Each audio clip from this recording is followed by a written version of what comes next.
마치겠습니다. 전능하사 천지를 만드신 하나님 아버지를 내가 믿사오며 그 외아들 우리 주 예수 그리스도를 믿사오니 이는 성령으로 잉태하사 동정녀 마리아에게 나시고 본디오 빌라도에게 고난을 받으사 십자가에 못 박혀 죽으시고 장사한 지 사흘 만에 죽은 자 가운데서 다시 살아나시며 하늘에 오르사 전능하신 하나님 우편에 앉아 계시다가 저리로서 산자와 죽은 자를 심판하러 오시리라. 성령을 믿사오며 거룩한 공회와 성도가 서로 교통하는 것과 죄를 사하여 주시는 것과 몸이 다시 사는 것과 영원히 사는 것을 믿사옵나이다. 아멘. 살아계신 하나님 아버지, 살아계신 하나님의 능력과 위엄을 우리 가운데 나타내셔서 오직 하나님만을 두려워하게 하여 주시옵시고 하나님만을 섬기는 우리 능력교회 성도들 되게 하여 주시옵소서. 오늘 이 시간도 하나님의 말씀을 사모하는 마음으로 나왔습니다. 말씀 가운데 역사하셔서 어두운 우리의 귀를 열어주셔서 하나님의 말씀을 온전히 듣게 하여 주시옵소서. 감사를 드리오며 예수 그리스도의 이름으로 기도드리옵나이다. 아멘.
할렐루야. 우리 가운데에 성탄의 기쁨이 충만하게 일어납니다.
다시 한번 모든 이름 위에 모든 이름 위에 뛰어난 이름 예수는 주 예수는 주 모든 무릎 꿇고 모든 무릎 꿇고 경배를 드리세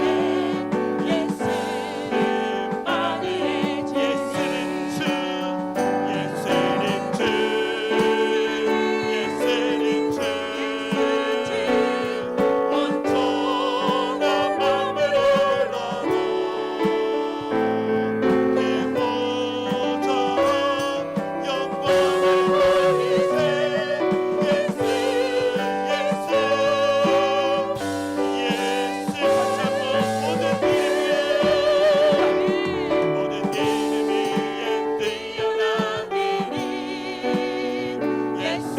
주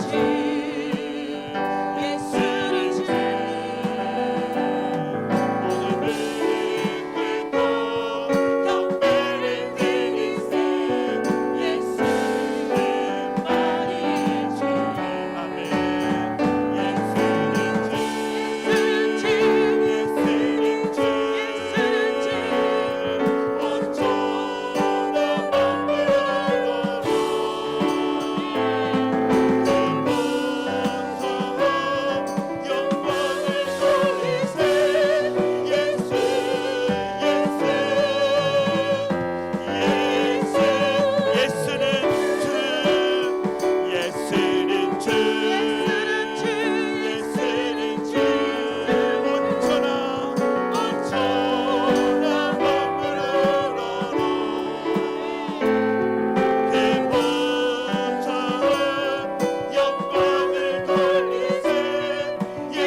용납하여 주시고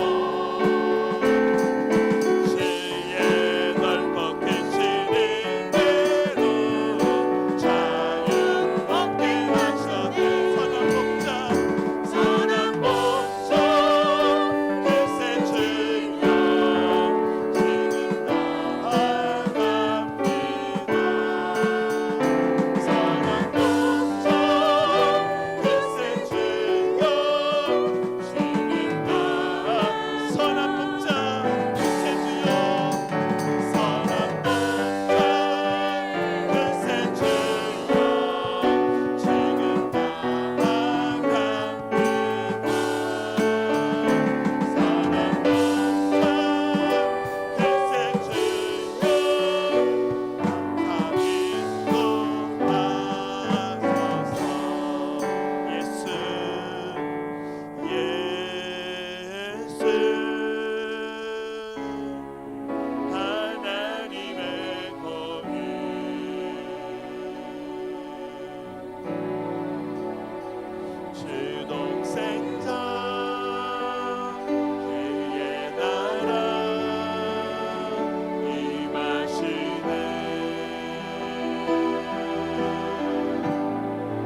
성령이 말이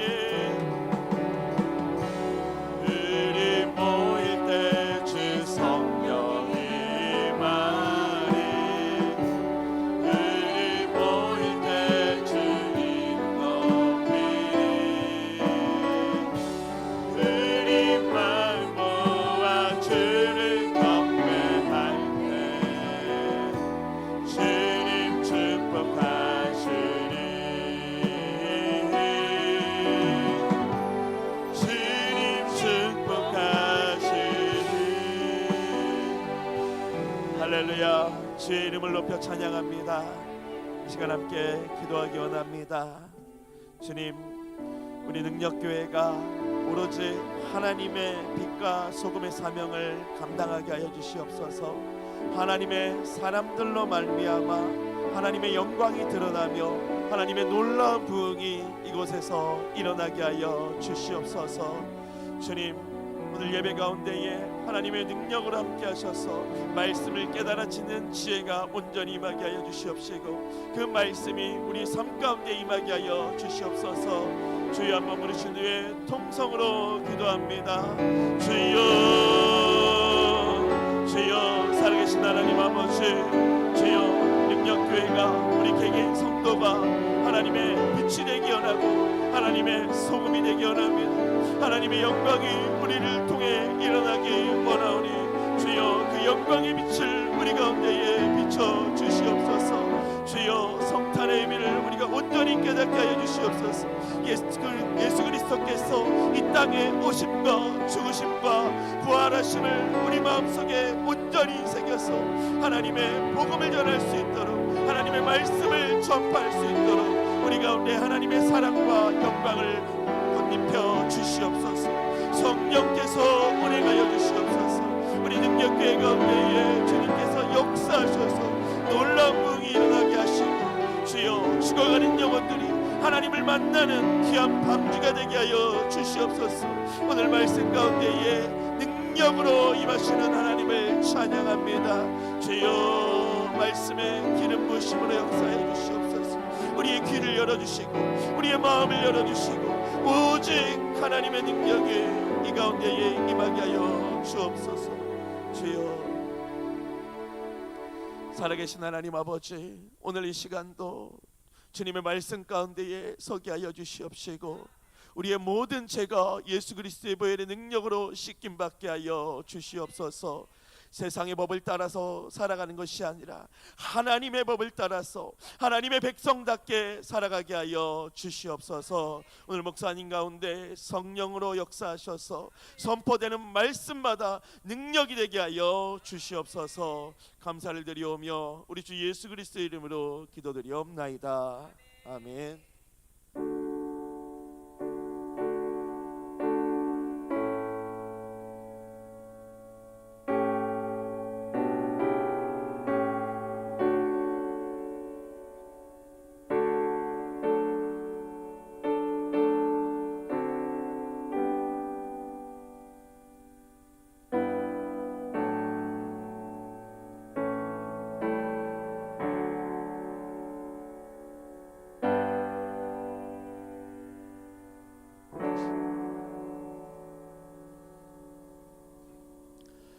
할렐루야.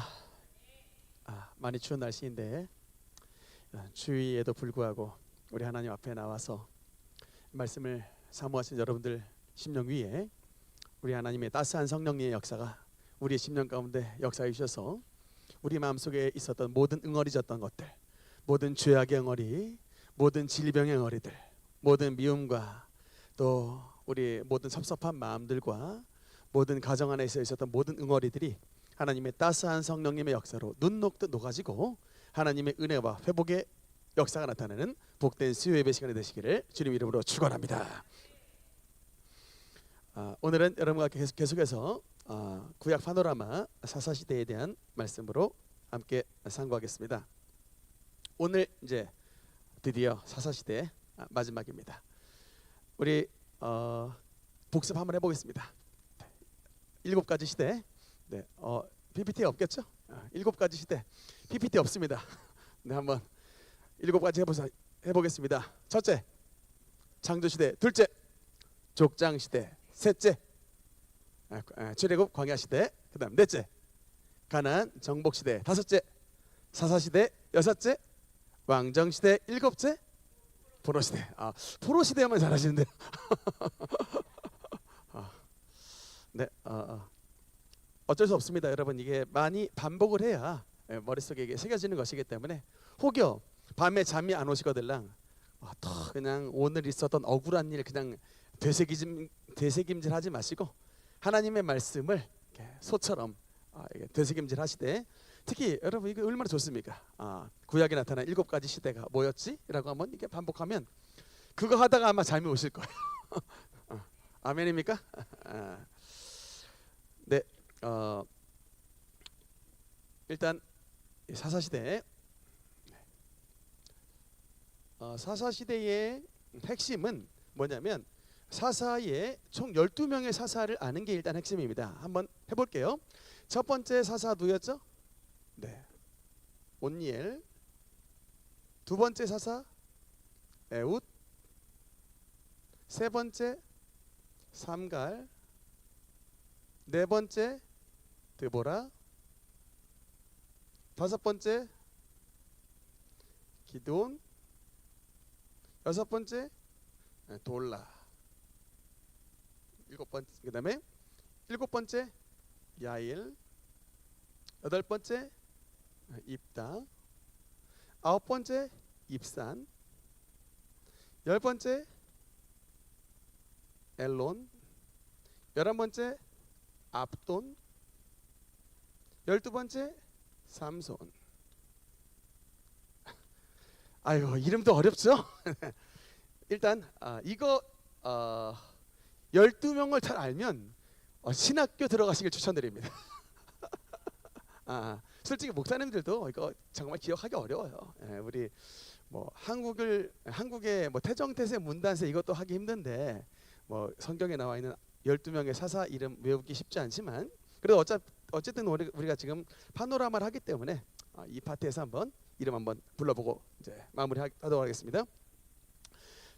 12명 한번 해봅시다. 온니엘, 에훗, 삼갈, 드보라, 기드온, 돌라, 야일, 입다, 입산, 엘론, 압돈, 삼손.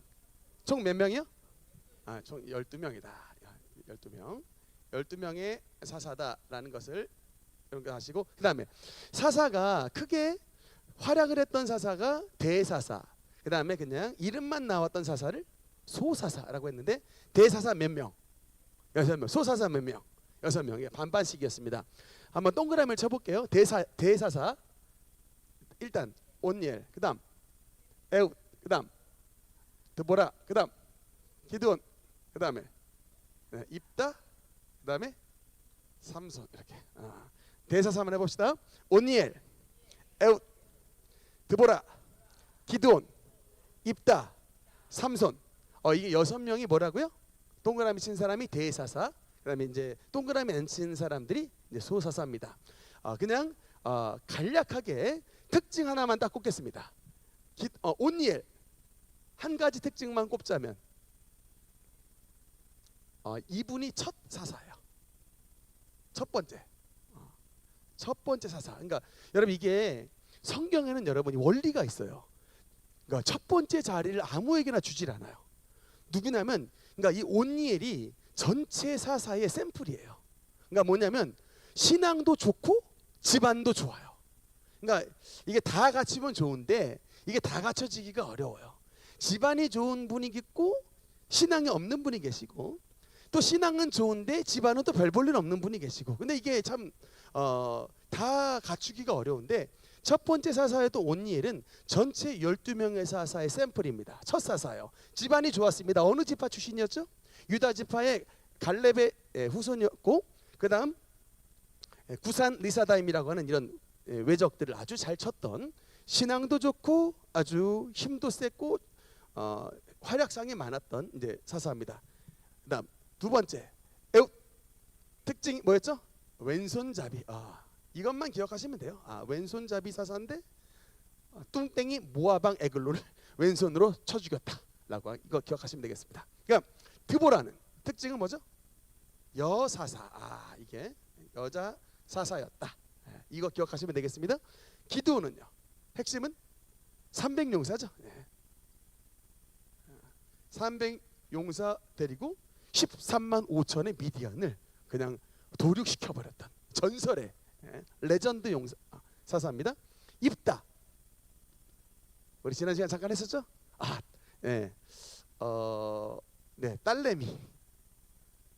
딸내미를 보냈던, 그렇죠?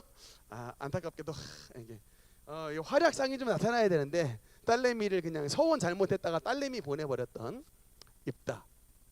물론 뭐 지난 시간에 좀 자세히 했습니다만 한 가지만 꼽자면 그렇고요. 삼손. 파워죠. 힘. 그러나 안타깝게도 강한 면과 약한 면이 동시에 존재했던, 사자보다 힘이 셌으나 여자보다 힘이 약했던. 다시 한번, 삼손이 뭐라고요? 사자보다 힘이 셌지만 여자보다 약했던. 이게 바로 삼손의 모습이었습니다. 이 12명의 사사고, 소사사 잠깐만 알아보겠습니다. 삼갈 한마디예요. 뭐냐면 이게 소모는 막대기로 몇 명? 블레셋 600명을 도륙시켰던, 딱 이거예요. 야, 어떻게 소모는 짝대기 하나로 블레셋 사람을 600을 쳐 죽일 수가 있는가? 근데 이게 하나님께서 삼갈과 함께 하시니 소모는 짝대기 하나로 블레셋 600을 보냈다, 도륙시켰다. 그래서 구원했다라는 사람이 바로 삼갈이에요. 굉장히 짧지만 멋있는 분입니다. 돌라. 활약상이 별로 안 나타나요. 설명할 게 없어. 그냥 뭐 이스다갈 지파에, 그래도 여러분 한마디가 뭐가 있냐면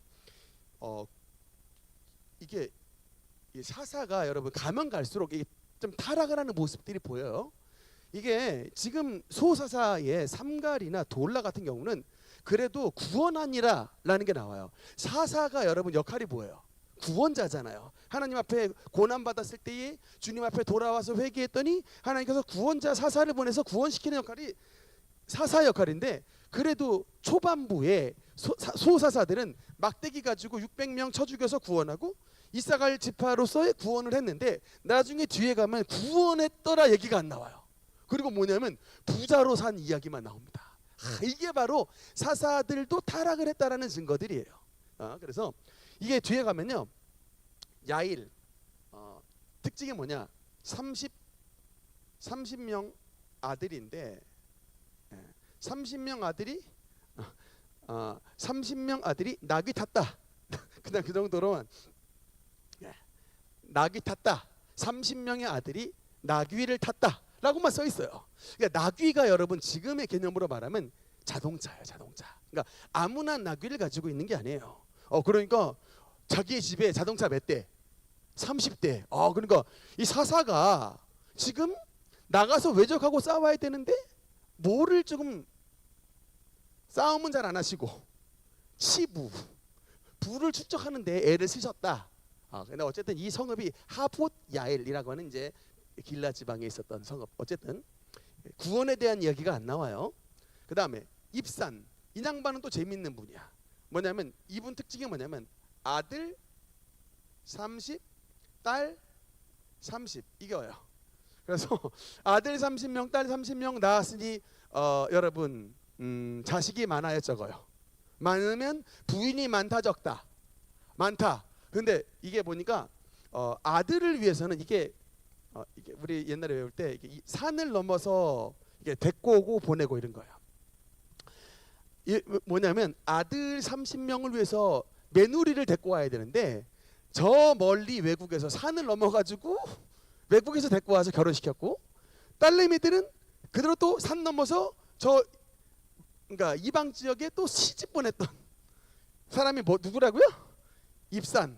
그러니까 싸운 이야기, 구원한 이야기는 나오지가 않고요. 자식들 시집 장가 보낸 이야기만 나옵니다. 그러니까 이게 뭔가 이게 주의 하나님의 일을 하는 이 사사들인데 뭔가 초점들이 이게 좀 뭔가 흐트러지고, 그러니까 이게 아들 딸 뭐 60명 이상 나왔으면 부인들이 어마어마하게 또 많았다는 겁니다. 그러니까 이게 뭔가 지금 사사들이 이 스탠스가 이게 좀 흐려지는 거예요. 이게 엘론, 제가 찾아봤는데 뭐 활약상은 없고요. 딱 지파만 나와요. 스불론 지파 출신이었더라 라고 그냥 정도만 나옵니다. 압돈, 지난 시간에 잠깐 했는데 이분은 30, 40이에요. 또 좀 늘었어. 30명, 40명. 뭐냐? 아들이 30, 손주가 40. 근데 이분들이 70개에 뭐가 있었을까요? 70마리에 또 나귀가 있었어요. 압도적으로 돈이 많은 사람, 압돈. 압도적으로 돈이 많은 사람, 압돈. 이렇게 배웠습니다. 집안에 세상에 싸움은 안 하시고 말이야, 자동차 70대 놓고요, 아들내미 30대 주고 손주 40대 줬습니다.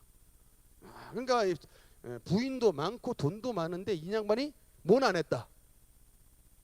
싸움은 구원은 안 하고요. 이 시대도 여전히 외적들은 쳐들어왔는데 그냥 사사가 자기 치부하는 데 정신이 없었다라는 것이죠.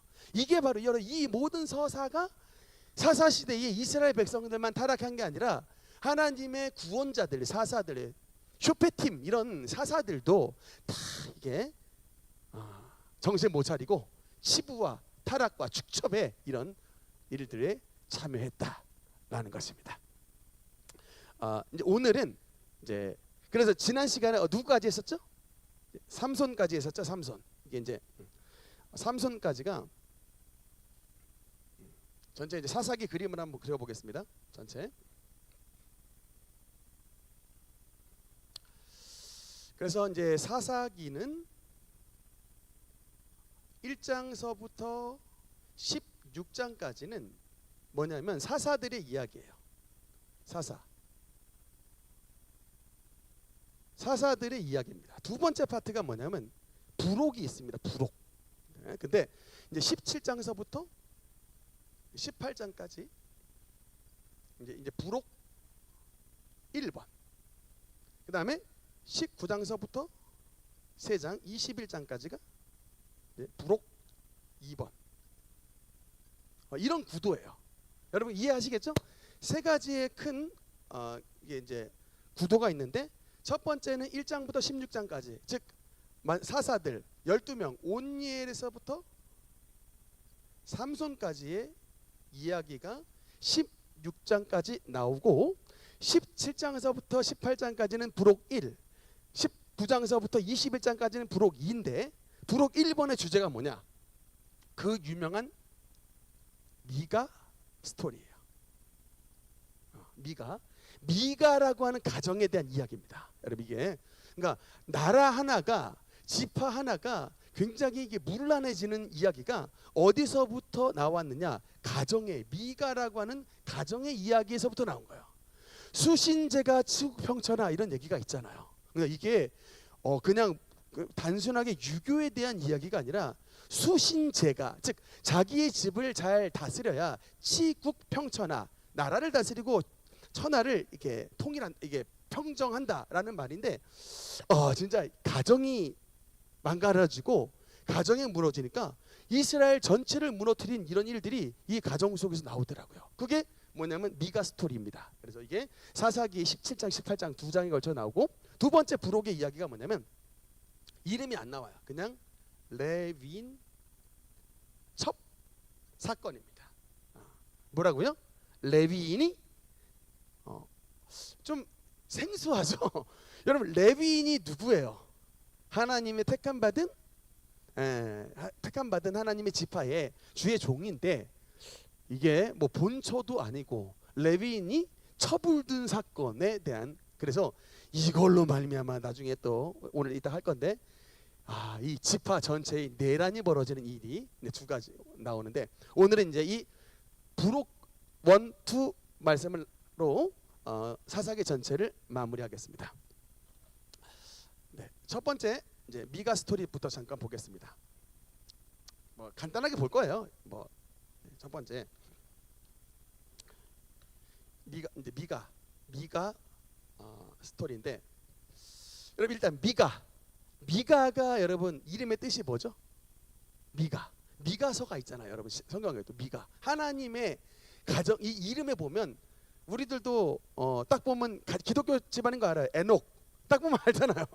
그냥 신앙의 가정이구나, 그 이름 하나로 알잖아요. 예수님 믿지 않는 집안이 자식을 에녹이라는 이름으로 질 리가 거의 없습니다. 그렇죠? 우리 집안은 이런 기독교 집안입니다. 딱 이런 이름 속에 들어있듯이 미가라는 이게 기독교식 이름인데, 누가 하나님과 같은가요? 그러니까 미가엘, 이게 미가 같은 다 그런 겁니다. 근데 이 미가가 왜 유명하냐면 미가의 어머니가 있었어요. 근데 어머니가 있는데 이게 17장 초반에부터 딱 스토리가 굉장히 재밌게 나와요. 뭐냐면 엄마가 굉장히 부자인가 봐요. 은이 몇 개가 있었냐면, 일단 어머니가 최소 은이 1100개. 드릴라에도 은이 1100에 대한 이야기가 나오는데, 이 미가의 어머니 은 1100개에 대한 이야기로 시작을 해요. 근데 여러분 이 미가라는 애가 얼마나 뻔뻔한 인간인지 엄마의 가지고 있었던 은 1100개를 훔쳐요. 그 스토리가 사사기 17장에 이제 1절 2절부터 그 스토리가 나온다니까요. 훔쳐버립니다. 그러다가 그러니까 어머니가 갑자기 은 1100개를 잃어버렸으니 욕 나오겠어요, 안 나오겠어요? 나오죠. 막 이제 저주를 퍼붓는 거예요. 이 훔쳐간 이 새끼 완전히 그냥 하여튼 3대가 멸망해라. 그래서 막 이제 막 저주를 퍼붓더니 아마 미가가 좀 쫄았나 봐요. 이 저주가 나한테 임하면 안 되는데 가지고 어머니가 다시 은 1100개를 들고 갔습니다. 어머니가 저주한 소리를 내가 듣고 이거를 어머니에게 도로 갖고 왔습니다 했을 때, 여러분이 만약에 자식이 여러분의 돈 한 1100만 원 훔쳐가지고 갖고 왔을 때 어떻게 할 거예요? 어떻게 해요? 여러분 어떻게 하겠습니까? 잘했다 합니까? 근데 여러분 이게 칭찬을 해버렸어요. 여러분 아까 1절 2절에 보니까 내 아들아 여호와께 복받기를 원하노라 라고 한 거예요. 여기서부터 여러분 이 본문이 그래서 어린이 주일에 굉장히 많이 쓰이는 본문이에요. 그러니까 이게 뭐냐면, 아들이 엄마의 물건 은을 1100을 훔쳤을 때에 미가의 어머니가 미가의 다리 몽댕이를 분들어뜨리고 완전히 그냥 회개할 때까지 철저하게 징계하고, 그래서 아들의 습관을 고쳤더라 라고 했었으면은 이런 일이 벌어지지 않았는데 그냥 사랑으로서 덮어져 버렸어요. 야, 그래 아들 잘했어, 너 여호와께 복받기를 원하노라, 이렇게 그냥 딱 덮어주고 사랑해주고 안아줌으로 이걸 넘어가 버렸습니다. 그리고서 이렇게 받았던 1100 중에 200개의 은을 가지고 뭘 만들었냐면 우상, 드라빔. 여러분 드라빔 우상 알죠? 가정의 수호신, 이게 사람 모양으로 된 드라빔 우상을 만들어서 이 미가의 가정에서 뭐가 생겨난 거예요? 이제 우상이 생겨났습니다. 이제 우상이 생겨났습니다. 두 번째, 우상이 생겨났는데 이 미가가 또 어떤 종교심이 좀 있었나 봐요. 그래서 기왕 우리 집안에 이게 이제 신상이 들어왔으니 신상에다가 제사를 집례를 할 수 있는 레위인이 좀 있었으면 좋겠는데라고 하는데, 한 레위인이 이름이 나중에 처음엔 안 나오고 나중에 나와요. 레위인을 만납니다. 에브라임 산지 출신의 레위인인데 딱 보니까 이제 떠들고 있거든요. 그래서 미가가 자기네 집안 제사장으로 고용을 합니다. 내가 해마다 당신에게 은 10개와 의복 한 벌과 먹을 것을 제공해 줄 테니 당신 떠돌아다닐래요? 우리 집안 들어와서 제사장 하실래요? 여러분 같으면 뭐 하겠어요? 떠돌아다니는 제사장과, 그러니까 개척교회에 떠돌아다니는 이제 목사와 은 10개, 좋은 옷 한 벌, 먹을 거 모든 거 제공해 주는 사찰의 주지로 갈 것이냐, 이제 이 분기점인 거야. 근데 이 레윈이 오케이라고 합니다. 오케이. 그래서 이 집안에 미가 집안의 제사장, 그것도 그냥 하나님 믿는 제사장 아니고 뭐요? 이게 드라빔 우상 섬기는 제사장의 고용이 돼 버린 겁니다. 그래서 들어가는데 또 어떤 일이 생겨났냐면, 이제 이게 17장까지 이야기고 18장에 넘어가서 어떤 지파가 나오냐면 단지파가 나와요. 단지파가 헤매이는 이야기가 나옵니다. 그래서 단지파가 분명히 땅을 분배를 받았는데 왜 헤매이게 됐을까를 되물었을 때 여러분 삼손이 어디 지파예요? 단지파 출신이야. 삼손이 단지파인데 삼손이 죽고 나서 여러분 나중에 단지파 지도 보시면 알겠지만 그게 블레셋하고 바로 옆에 붙어 있어요. 그러니까 이 블레셋이 그냥 가뜩이나 삼손이 단지파 출신이어가지고 단지파가 굉장히 눈에 가시였는데 이제 삼손이 죽고 나서 굉장히 단지파를 많이 괴롭혔던 것 같습니다. 어쨌든 성경에 보니까 이유는 정확하게 나오지 않지만 단지파가 굉장히 헤매였더라라는 말씀이 나와요. 그래가지고 이 단지파가 이스라엘 정착할 땅을 구하려고 다니다가 이제 자기 예전에 레위인 이 사람을 만나요. 레위인 이 사람을 만나가지고 원래는 미가 집안에 고용된 제사장이었는데 단지파가 야 뭐라고 제안하냐면 야 네 한 집안의 제사장으로 있는 게 낫겠니? 아니면 한 지파의 제사장으로 있는 게 낫겠니? 야 너 개척교회 목사로 있는 게 낫겠냐? 대형교회 목사로 있는 게 낫겠냐라고 질문하는 것과 비슷한 것 같습니다. 여러분 이 레위인 단지파의 제안을 받고 오케이 했을까요? 노케이 했을까요? 오케이 또 한 거야. 또 옮겨가요. 단지파로 가버립니다. 근데 여러분 단지파로 갈 때 그냥 가냐? 아니라 이 우상을 가지고 가는 거예요. 우상을 가지고 갑니다. 근데 이제 이 우상을 들고 이 단지파가 제가 아까 지도를 붙여놨어야 되는데 깜빡했고 지도를 못 붙여놨는데 다음 시간에 한 번 더 그 지도를 한번 좀 보여드리도록 하겠습니다. 어디로 갔냐면 라이스라는 지방으로 이제 옮겨갔는데 여러분 여기가 어디냐면 이스라엘의 최북단이에요. 제가 예전에 설교 때도 단에서부터 브엘세바까지라는 단어가 성경에 나온다 그랬어요. 그 단이 바로 그 단이에요. 그러니까 원래는 이 중간 지방에 있었던 단지파였는데 이 시기 때 그냥 자리를 이 라이스라고 하는 자리 갔더니 그냥 거기 있는 사람들이 평온하게 지내버리는 거예요. 성벽도 없고 그냥 평온하게 지내니까 야 이때다 그래가지고 600명 데리고 가서 이 라이스 지방에 있는 거민들을 다 도륙시켜 버렸어요. 그리고 그 단지파가 이리로 지역 전체가 이주합니다. 그 이주할 때 여러분 가지고 갔던 게 뭐냐면 이 미가의 우상을 들고 가는 거예요. 이 미가의 우상을 들고 가서 이때서부터 단지파는 하나님 앞에 완전히 일탈해버린 우상 숭배의 지파가 됐던 겁니다. 나중에 이 자리에 어떤 우상이 또 들어서냐면 초대 여로보암 왕이 금송아지를 만들어 가지고 하나는 베델에 하나는 단에 놨는데 그 단이 바로 이 단이에요. 제일 꼭대기와 이 베델의 자리에 금송아지 우상을 놨는데 나중에 그래서 여러분 요한계시록 성경을 읽어보면요 14만 4천 명의 그 이제 이론이 나오는데 거기에 뭐 루벤 지파는 12,000명이요 시므온 지파는 12,000명이 쭉 나오는데 거기서 빠졌던 지파가 나와요. 그 대표가 누구냐? 단지파예요. 하나님께서 이 요한을 통해서 성령의 감동으로 쓰실 때 하나님이 누구의 이름은 생명록 책에서 빼버리신다. 우상 숭배하는 자들은 하나님의 본토 자손인데도 빼버리시는 거예요. 여러분 이거 꼭 아셔야 돼. 제가 설교 때 이게 막 귀신 또 우상 이거는 굉장히 강력하게 말을 합니다. 왜냐하면 그만큼 너무나 확신이 있어서 그래요. 하나님의 택함 받았던 이스라엘 12지파인데도 이게 미가의 우상과 여로보암의 금송아지 우상을 섬기는 지파는 하나님의 수 세는 거에 있어서 빼버리시더라는 거예요. 절대 용납을 안 하시더라. 그래서 근데 여러분 참 놀랍게도 맨 마지막에 이 레위인의 정체가 누군지 나와요.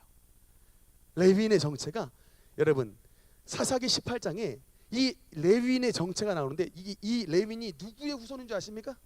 딱 나와요. 어떻게 나오냐면 모세의 손자 게르솜의 아들 요나단 이래 나와요. 여러분 누구라고요? 아까 이 의리 없는 여러분 미가 집안에 붙었다가 이 단지파에 붙었다가 이거 진짜 완전히 세상에 이런 레위인이 어딘가 싶은데 하나님께서 이 이름을 제일 처음에 그 익명 처리 한 레위인이라고 했다가 이게 사사기 18장에 거의 이 이야기가 끝날 때 부록 1번이 끝날 때쯤에 얘의 정체를 드러내시니 이 사람이 누구라고요? 모세의 손자 게르솜의 아들 요나단의 후손 중에 하나가 이 일을 한 거예요. 여러분, 제가 진짜 여러분께 말씀드리고 싶은 게 있습니다. 모세의 손자도 신앙을 이탈하면 나라 전체를 망치는 이런 우상 숭배에 가담을 하더라는 거예요. 여러분, 이거 우리 조상의 누굽니다라고 의스될 게 아니야. 왜? 모세의 손자 집안에서도 이런 말도 못하는 이런 비행들이 일어나니 저와 여러분이라고 이런 일 안 일어나겠습니까? 그러니까 우리는 오늘도 그래서 말씀을 지키기 위해 애를 써야 되는 거예요. 오늘날 우리도 우리의 자식들과 손주들이 이런 비행에 빠지지 않도록 끝까지 여러분의 가정을 지키는 데 앞장서는 여러분이 되어야 되는 것입니다. 놀랍게도 이 사사시대의 나라의 전체로 혼란을 갖고 왔던 이런 일에 모세의 집안의 사람 중에 하나가 일에 가담을 했다는 거예요. 그래서 사사기 부록 1번이 말하는 건 뭡니까? 여러분, 이게 뭐냐? 이스라엘 전체를 무너뜨리는 거에 뭐가 가담이 됐냐? 이 미가의 이야기에 제사장 레위인의 집안이 정신을 못 차린 레위인의 집안 때문에 이스라엘 단제파 전체가 완전히 그냥 문란해져 버리고 하나님에게서 이탈해 버리는 일들이 벌어지더라는 거예요. 12지파 중에 하나였던 그 지파가 이렇게 하나님을 떠나는 데에 쓰임을 받았던 이 레위인. 가슴이 아픕니다. 이게 사사기는 여러분 절대 기쁜 이야기가 아니에요. 사사기의 단어를 히브리어 한 단어로 말하면 뭐냐면, 여러분 샬롬 단어 알죠? 샬롬. 그 뜻이 뭐예요?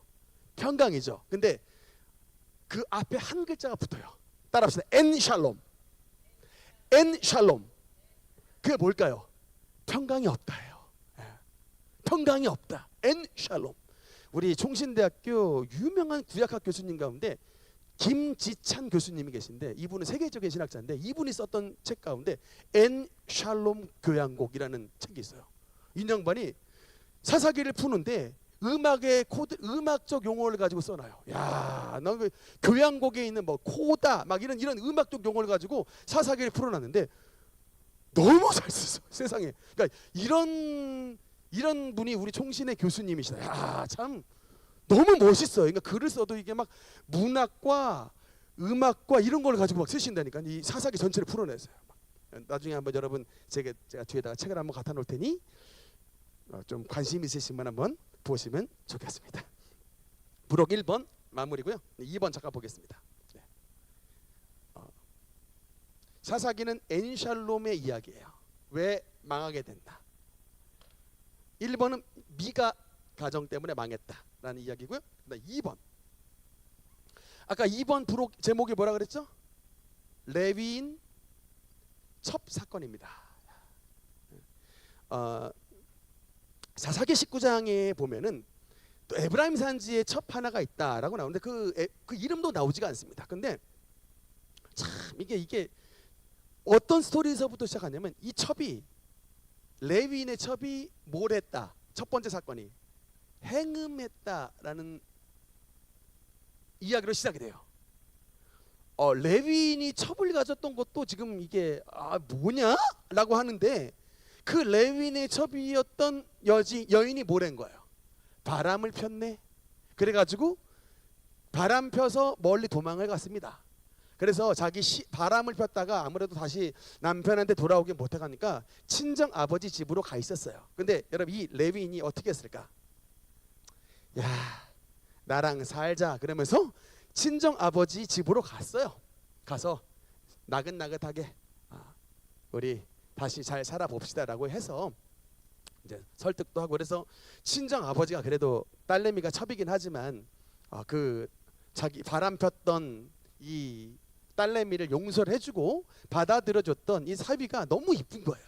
그래가지고 한 4일 5일간 그냥 먹을 것도 잘해주고 하여튼 융숭이 대접을 잘해줬다 이야기입니다. 근데 이제 그러다가 이제 데리고 와야죠. 데리고 와야 되는데 이게 유다에서부터 어디로 지나가냐면 베냐민 지파를 지나가게 돼요. 베냐민 지파의 어느 고을 이름이 나오는데 여러분 이 기브아라고 하는 베냐민의 고을을 지나가게 됩니다. 여러분 이 기브아가 어디냐? 나중에 사울의 고을이에요. 나중에 사울이 태어난 자리가 바로 기브아인데 이 기브아를 지나가게 되는데 기브아에서 이제 원래는 그냥 지나가려고 하다가 이 기브아의 베냐민 땅에 이 기브아의 어떤 이름 없는 노인네가 우리 집안에서 제가 말씀드렸죠. 유대인들은 중동 지방에 사는 사람은 나그네 대접하는 것을 굉장히 그 매너로 여기기 때문에 다 대접을 잘해야 돼요. 근데 이 노인이 대접을 잘해줘서 당신과 당신의 첩 다 우리 집안에서 쉬었다 가시오라고 했는데 이때 여러분 어떤 사건이 벌어지냐면 꼭 소돔과 고모라 사건이 딱 그 사건이 벌어져요. 이 기브아 노인네 집에 성경에 보니까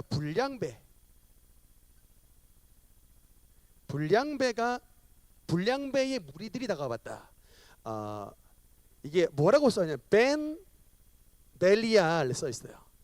벨리알 뭐냐면 이게 구약 시대에 나오는 마귀의 이름인데 마귀 새끼들이라고 써 있는 거예요. 진짜 벤 벨리알 마귀의 자식들이 우리 성경을 번역을 그걸 그냥 불량배라고 번역을 해놨습니다. 이 불량배 무리들이 이 집안에 기브아의 노인 집안에 들어왔던 이 레윈 첩에 와서 그들을 지금 니네 집안에 들어왔던 저 사람들 끄집어내라. 우리가 상관하리라. 여러분 창세기 18장에 나오는 딱 스토리 알죠? 그 천사들이 소돔에 들어갔을 때에 소돔에 있었던 모든 사람들이 롯의 집 막 문 두드리면서 당장 그들 끌어내라. 우리가 관계하리라. 우리가 상관하리라. 그 스토리가 사사기에 또 그대로 나와요. 근데 여러분 이때 이 일이 벌어졌을 때 노인이 우리 딸내미도 있고 이 레위인의 첩도 있어서 우리가 그들을 내줄 테니 너희들 가라고 했는데 안 되니까 이 레위인이 세상에 자기의 첩을 잡아다가 문 밖으로 던져버려요. 의리도 없지. 자기의 이 첩 있잖아요. 이 첩을 문 밖에 그냥 내던져버립니다. 그러고 나니 이 짐승떼와 같은 불량배들이 뭘 했을까요? 이 첩을. 스토리 뻔하죠? 밤새도록 이제 거기 보니까 모욕하더라. 그러니까 성경 보니까 밤새도록 능욕했다. 조금 센 단어가 있지만 여러분 다 이해하실 것 같습니다. 밤새도록 이 첩을 능욕을 했어요. 그리고 해가 질 무렵에 이 첩이 이제 이 기브아의 노인 집에 오다가 문지방에 손이 닿은 채로 죽습니다. 그래서 레위인이 밤에 잠을 잔 것 같아. 이 레위인이 어떻게 잠이 오는지는 저는 모르겠는데 어쨌든 잠을 잤던 것 같아. 아침에 일찍 일어나. 저기 보니까 일어나 우리 고을로 가자라고 건드렸는데 문제방에 닿았던 손이 움직이지 않더라라는 말씀이 나와요. 죽었습니다. 이 레위인이 그러고 나서 어떻게 했냐면 이 죽은 첩의 시신을 12덩이로 칼로 12덩이로 찍었다라는 게 나와요. 왜 12개로 찍었을까? 이 시체 한 덩이씩을 각 지파에 보내려고 12개로 찍어서 진짜 르우벤 지파, 유다 지파, 여러분 뭐 시므온 지파, 갓 지파 12개에다 다 보냈습니다. 이 시체를 받아든 그리고 아마 사연을 썼겠죠? 시체를 받아든 그 이스라엘 지파들이 어떻게 했을까? 일제히 분노했습니다. 그래서 이제 이게 바로 이제 19장, 20장으로 넘어가는 스토리가 나요. 이 사건 때문에 이스라엘 전체 남자들이 집결을 했어요. 분노해가지고 몇 명이 모였을까요? 성경 보니까 전체가 남자들 집결 40만. 많이도 모였죠. 40만이 모여들었어요. 그러니까 소집을 했겠죠. 40만이 모인 이유가 뭘까요? 베냐민 응징이에요. 베냐민을 응징하겠다. 근데 그냥 베냐민 지파 전체가 한 건 아니니까 그 누구예요? 어느 고을? 기브아죠. 기브아 고을에 있었던 이 불량배들, 이 40만을 딱 그리고 했어요. 기브아 불량배 우리가 반드시 처단해야겠다. 내어놓으라 라고 했는데 베냐민이 내놨을까요, 안 내놨을까요? 안 내놨어요. 거절을 했어요. 베냐민이 거절을 해서 싸우겠다. 우리가 좋아, 우리 한번 싸워보자. 모였습니다. 몇 명 모였을까요? 제가 보니까 2만 6천 베냐민 용사들이 모였어요. 그리고 거기에 700명이 추가로 모였는데 이 700은 뭐냐면 최적의 부대예요. 성경에 말하기를 왼손잡이인데 이 왼손잡이 애들이 물맷돌을 가져서 물매를 던지면 한 실에 한 오락에도 맞추는 최정의 용사 부대였더라. 이게 다윗 아시죠, 여러분? 다윗이 돌팔매의 원조가 아니에요. 이미 이 베냐민 지파의 이 700명의 최정예 부대가 그런 왼손잡이 부대들이 있었는데 그래서 26,700명이 40만과 전쟁을 벌였습니다. 여러분 이게 이 레위인첩 사건 때문에 뭐가 벌어지냐면 내전이 벌어지는 거예요. 우리로 말하자면 6.25가 벌어진 겁니다. 6.25 전쟁이. 근데 여러분 이 전투력이 어떻게 됐을까? 제가 성경을 보니까 당연히 여러분 여기는 지금 11지파고요. 여기는 한 지파이기 때문에 11대 1로 싸웠어요. 결과를 보니까 놀랍게도 3차전에 붙입니다. 1차전, 2차전, 3차전. 근데 죽은 사람이 22,000. 일단 22,000. 두 번째 18,000. 세 번째가 15,000과 두 번째 5,000과 2,000 이렇게. 와, 여러분 전쟁이 몇 번 벌어졌다고요? 3번에 걸쳐서 내전이 1, 2, 3차의 내전이 벌어졌습니다. 근데 질문. 1차전 22,000명 죽었는데 여기 A B입니다. 베냐민 A B 22,000명 A가 죽은 수일까요? B가 죽은 수일까요? 베냐민 지파는 한 지파고요. 여기 40만은 11지파입니다. 싸웠을 때 22,000명의 죽은 사상자가 나왔어요. 누구의 수일까요? 놀랍게도 A가 11지파가 패전해요. 야, 기가 막혀요. 베냐민이 겁나 싸움 잘하는 거야. 그러니까 11대 1로 싸워서 이기는 겁니다. 아마도 이 왼손잡이 부대가 특수 부대가 활약을 제대로 했던 것 같아요. 그러니까 실을 다 맞춰버린 애들이니까요. 확 던져버리면. 근데 어쨌든 1차전 패배. 2차전 18,000명 누가 죽었을까요? B 같죠. 또 A예요. 또 1차전에 18,000명. 야, 11지파 또 패배해요. 그래서 이때 이렇게 나서 하나님 앞에 3차전 때 기도합니다. 주여, 우리가 이번에 또 싸워야겠습니까? 기도합니다. 그랬더니 하나님께서 응답을 주시네요. 그래, 올라가라. 이번에는 니네가 이긴다. 하나님께서 응답을 주셨습니다. 그래서 이 응답대로 하나님께서 약속을 주시니 이 15,000명 제일 처음에 죽었던 이게 지금 이제 3차전의 베냐민이에요. 베냐민이 15,000명 제일 처음에 죽고 5,000명은 그냥 이게 죽듯이 이삭 죽듯이 죽었다. 2,000명도 죽었다. 그래서 합산해 보니까 몇 명입니까? 네. 죄송합니다. 이게 18,000이네요. 이것도 18,500. 그래서 25,000명이 죽어요. 근데 여기 아까 26,700명이라고 그랬잖아요. 근데 거의 하여튼 거기 있는 사람 다 죽고 누가 살아남느냐? 살아남은 수가 베냐민 남자 600명이만 살아남아요. 근데 여러분 이때 또 하나님 앞에 성급한 서원을 합니다. 제가 말했죠. 이 입담한 서원을 한 게 아니라 베냐민 지파를 처단하기 위한 11지파가 또 서원 기도를 해요. 뭐냐면 베냐민 지파와 절대로 결혼시키지 않겠습니다 라고 하는 서원 기도를 해버리네. 서원 기도를 했는데 나중에 이제 이게 전쟁을 하고 나니까 야, 우리 동족끼리 이게 도대체 무슨 일을 벌린 거냐 라고 막 다 울고 뒤늦은 후회를 했습니다.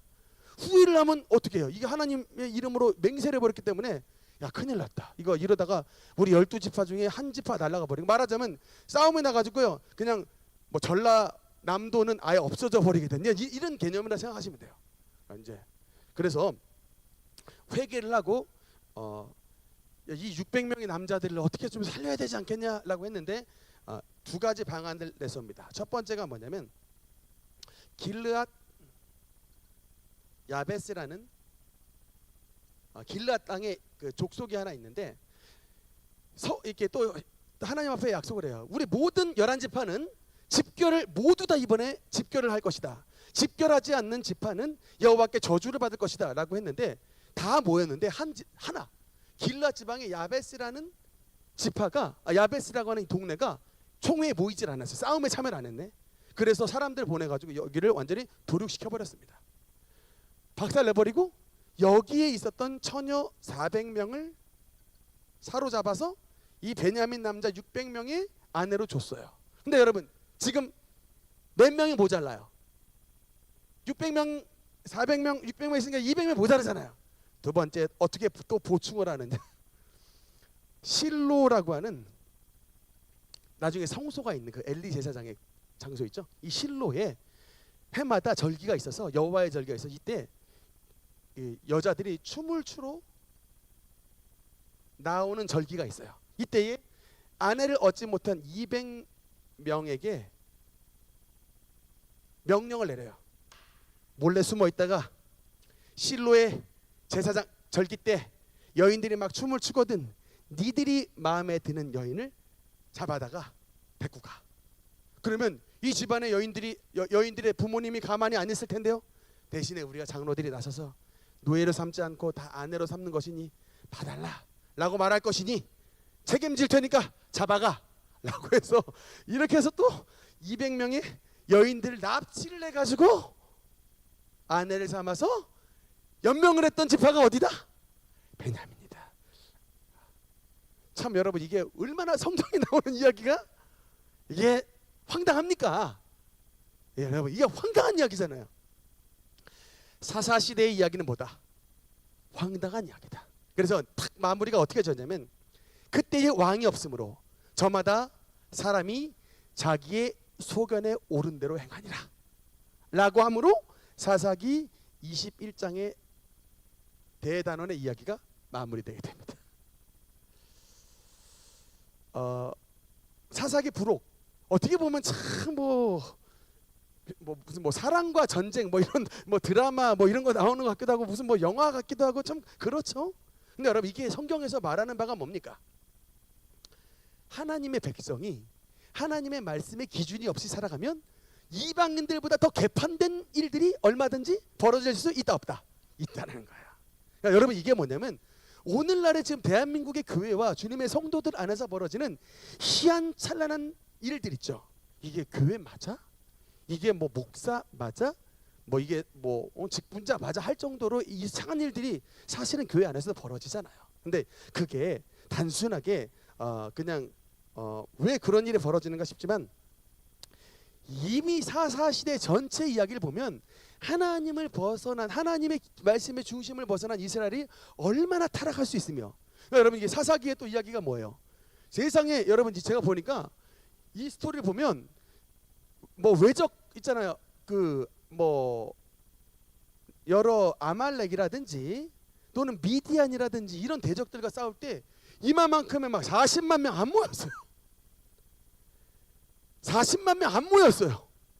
근데 내전을 치르니 40만 명이 모이더라고요. 이게 뭡니까? 진짜 싸워야 되는 적군하고 싸울 때는 모이지를 않더니 기드온 때 끽 좀 모여봐야 한 3만 명 모였어요. 3만 2천 모이고 말았습니다. 근데 여러분 진짜 이 자기의 형제들하고 싸우니까 뭐예요? 40만이 모이더라고요. 이게 말씀하는 바가 뭡니까?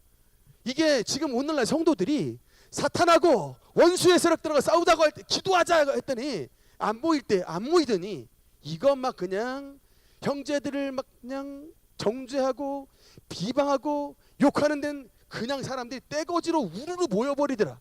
그게 다 사사기에 이미 나와 있는 이야기들이라는 것이죠. 그런 역사들이 다 하나님이 보시기에 사탄의 역사들이라는 거예요. 하나님의 성도들이라면 뭐예요? 누구를 향해서 칼을 빼야 되는 것입니까? 원수들을 향해서, 하나님의 원수들을 향해서 칼을 빼야 되는데 이 내전을 벌인 거 보니까 형제들 향해서 칼을 빼는 사람이 40만이 모여. 이 3차 전을 거쳐서 하나님의 은혜로 말미암아 베냐민 지파가 보존해 있어서 망정이지 그렇지 않았으면 사라질 뻔했습니다. 근데 여러분 이 지파에서 뭐가 나왔다는 거예요? 이 베냐민, 이 응징이 당했다 이 베냐민 지파, 이 기브아에서 뭐가 나왔다는 거예요? 초대왕이 나왔잖아요. 이 스토리를 여러분 아시면 야 이게 그냥 나온 게 아니구나. 야 이게 참 이거 그러니까 하나님 그러니까 이거 보면요 하나님을 사랑하는 자 곧 그의 뜻대로 부르심을 입은 자들에게는 모든 것이 합력하여 선을 이루는 것입니다. 완전히 멸망당한 지파로 알았고 그래서 여러분 베냐민 지파에서 사울이 나왔다고 했을 때 사람들이 무시하셨죠? 이유를 아시겠어요 이제? 무시받았잖아요. 우리가 무슨 뇌물을 뭐 무슨 선물을 바치겠냐 해서 무시받잖아요. 이런 배경이 있기 때문에 무시를 받은 겁니다. 이게 멸망당하기 직전에 무슨 니나 다스리지 무슨 왕이냐 해가지고 무시를 받았던. 근데 사울이 여기 지파 출신이었던 거예요. 그러니까 어떻게 보면 또 컴플렉스가 있습니다. 사람들에게 막 민심의 향방에 막 그냥 눈이 막 해가지고 하나님 안 바라보고 막 사람만 눈치 보다가 이 아말렉의 그냥 시험에 넘어지고 이 세 가지가 다 사울이 넘어졌던 시험의 핵심은 하나님 안 보고 사람 보다가 망한 거예요. 죄가 세 가지로 나오지만 사실은 사울의 핵심은 하나님 안 보고 사람 눈치 보다 망한 겁니다. 우리 성도들도 마찬가지다. 하나님 바라봐야지.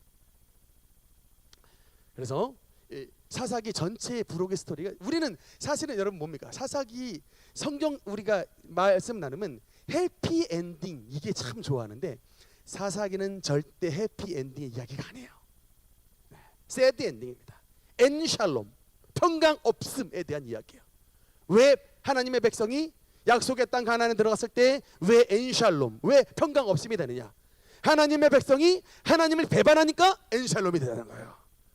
주님의 성도가 하나님을 배반하면 우리의 땅은 엔샬롬, 우리의 가정은 엔샬롬, 우리의 심령은 엔샬롬이 되는 겁니다. 하나님의 백성이 하나님의 말씀을 지킬 때에 샬롬, 평강, 주님의 은혜, 주님의 치유, 주님의 회복의 역사가 나타나게 되는 것입니다. 오늘 이 사사기의 말씀을 우리 삶 가운데 반면교사로 삼아서 하나님의 말씀을 신실하게 지키는 우리 모든 성도가 되기를 주님 이름으로 축원합니다. 이것으로서 사사기 마무리하겠습니다. 박수! 할렐루야. 기도하겠습니다. 살아계신 아버지 하나님 은혜를 감사합니다. 오늘 하나님의 말씀 사사기의 맨 마지막 파티에 대한 이야기로 함께 말씀을 상고하였습니다. 하나님 아버지 지금 이 시간 우리의 심령 가운데 은혜 베풀어 주셔서 이 성경 말씀을 우리의 삶 가운데 하나의 지표로 삼을 수 있도록 도와주셔서 주님 이스라엘 백성들이 걸어갔던 그 모든 죄악의 길, 모든 방탕의 길, 그 모든 엔샬롬의 길을 우리는 답습하지 않고 하나님의 말씀의 능력으로 평강의 길과 주님의 말씀의 길과 하나님의 끝까지 신실하게 믿는 믿음의 길로 걸어갈 수 있도록 축복하여 주시옵소서. 거룩하신 우리 주 예수 그리스도의 이름으로 기도드렸나이다. 아멘.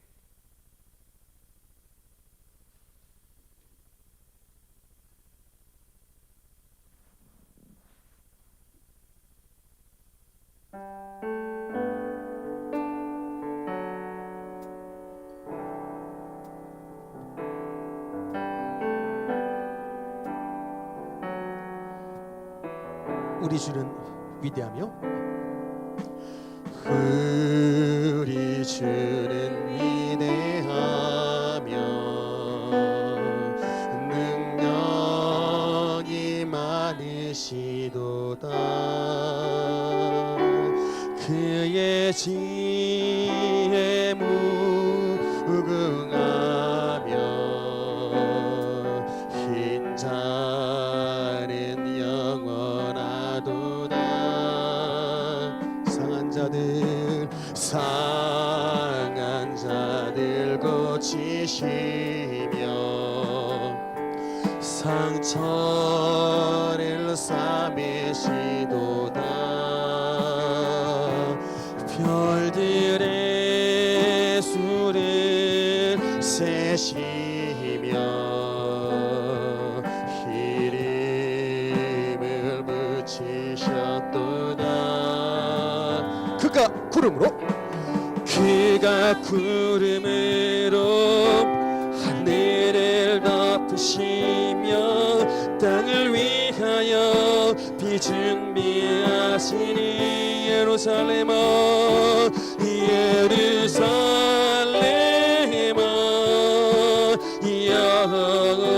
여호와를 찬송할지어다 내가 하나님을 감사함으로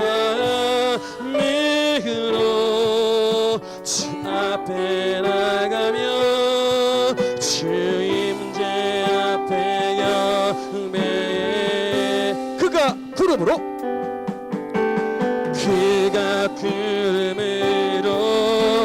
하늘을 덮으시며 땅을 위하여 비 준비하시니 아멘 예루살렘아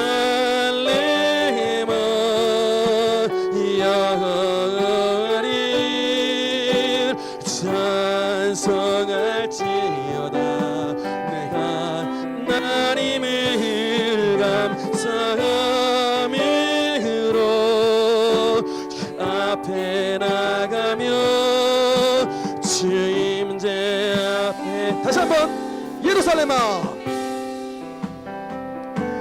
예루살렘아 여호와를 찬송할지어다 내가 하나님을 감사함으로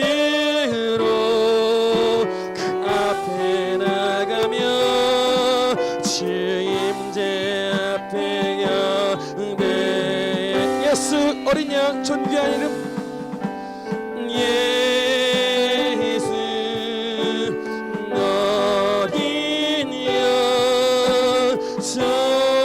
존귀한 이름 아멘 예수 어린 양 존귀한 예수 어린 양 치유의 이름 예수 어린 양 치유의 이름 예수 너리 치유의 이름 예수 어린 양 예수 너리 치유의 예수 어린 양 능력의 이름 예수 어린 양 예수 너리 능력의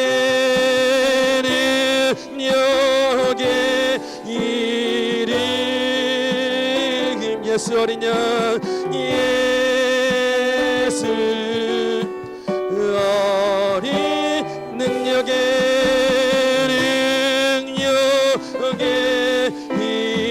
이름 아멘. 기도하시겠습니다. 살아계신 아버지 하나님 은혜를 감사합니다. 오늘 수요 예배를 맞아서 주님 앞에 나온 우리 귀한 심령들 위해 하늘의 은혜로 덮어주심으로 말미암아 주여 우리의 심령 가운데 하나님의 성령의 담비를 내리워 주시옵소서. 우리의 심령 가운데 말씀의 만나를 허락하여 주시옵소서. 우리 주님의 은혜로 말미암아 우리의 심령에 하나님의 담비와 주님의 만나가 임함으로 우리의 삶에 하나님의 푸른 초장과 쉴만한 물가의 역사가 나타날 수 있도록 은혜 베풀어 주시옵소서. 주여 목마르고 줄인 모든 어린 양들 하나님의 은혜로 이끌어 주심으로 말미암아 그들의 삶 가운데 하나님의 풍성함과 주님의 부유하심과 하나님의 새 생명의 역사가 나타날 수 있도록 축복하여 주시옵소서. 우리 사사기 말씀을 통하여 주님 하나님의 백성이 하나님의 말씀을 지키지 아니했을 때에 어떤 일이 벌어졌는가 우리의 말씀을 상고할 수 있도록 도와주셔서 이 모든 말씀이 우리의 삶의 반면 교사가 될 수 있도록 도와주셔서 그들이 걸었던 모든 실패와 그들의 모든 실수와 그들의 모든 죄를 답습하는 것이 아니라 우리는 하나님의 정로로 행하여 하나님의 은혜와 축복과 죄사함과 평강과 하나님의 놀라우신 치은혜를 맛볼 수 있는 우리 모든 성도가 될 수 있도록 축복하여 주시옵소서. 거룩하신 우리 주 예수 그리스도의 이름으로 기도드렸나이다. 아멘. 하늘에 계신 우리 아버지여 이름이 거룩히 여김을 받으시오며 나라의 임하옵시며 뜻이 하늘에서 이룬 것 같이 땅에서도 이루어지이다. 오늘날 우리에게 일용할 양식을 주옵시고 우리가 우리에게 죄 지은 자를 사하여 준 것 같이 우리 죄를 사하여 주옵시고 우리를 시험에 들게 하지 마옵시고 다만 악에서 구하옵소서. 대개 나라와 권세와 영광이 아버지께 영원히 있사옵나이다. 아멘. 아버지 하나님, 우리의 심령에 주님의 은혜를 베풀어 주시옵소서. 주여 예수 그리스도의 어린 양 보배로운 피로 우리의 심령을 덮으셔서 존귀한 주 예수 그리스도의 이름이, 존귀한 주님 치유의 이름이, 존귀한 능력의 이름이 우리의 삶에 새 힘을 주시고 영광을 주시며 하나님의 풍성한 은혜를 허락해 주셔서 우리 모든 성도님들 주님과의 만남을 통해 하나님의 은혜를 체험할 수 있는 귀한 역사를 허락해 주시옵소서. 예수님 이름으로 기도드리옵나이다. 아멘. 하나님께 영광을 박수 올려드리겠습니다. 할렐루야.